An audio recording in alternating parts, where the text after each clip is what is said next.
biblical marriage today, they're talking about an entirely modern concept that didn't exist anywhere near the Bible. Hey everybody, I'm Dan McClellan. I'm a scholar of the Bible and religion. And when we look throughout the Bible, we see changing concepts of what marriage should be.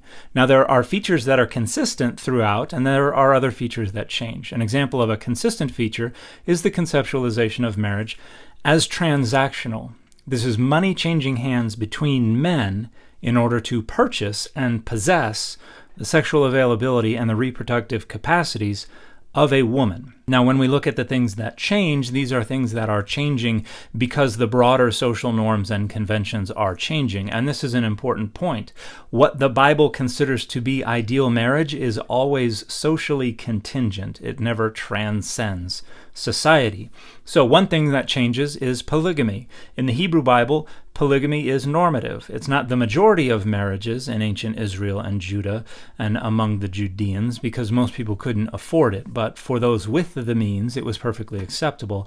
And there's not a single verse of the Bible that in any way, shape, or form whatsoever criticizes, condemns, or undermines the practice of polygamy. And we have places like 2 Samuel 12:8, where God is the one who Nathan says gave to David the many wives of his master. And certainly people can overdo it, but the practice itself of polygamy is never questioned and is in fact required by a lot of the legislation. For instance, levirate marriage, a man marrying the childless widow of a deceased brother in order to raise up children in the name of the deceased brother, would cut off the line of the surviving brother if he were not allowed to have more than one wife. So polygamy is presupposed and normative from beginning to end in the Hebrew Bible.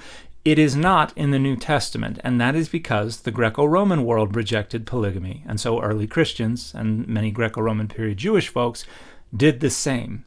And we don't really see any direct references to polygamy in the New Testament, but we do have some references in some Greco-Roman period literature, for instance at Qumran, that condemn it.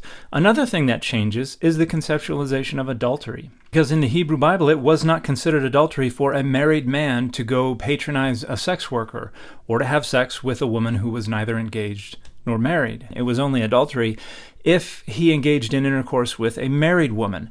Now, for a woman, it was adultery no matter what, if she were already married. Why?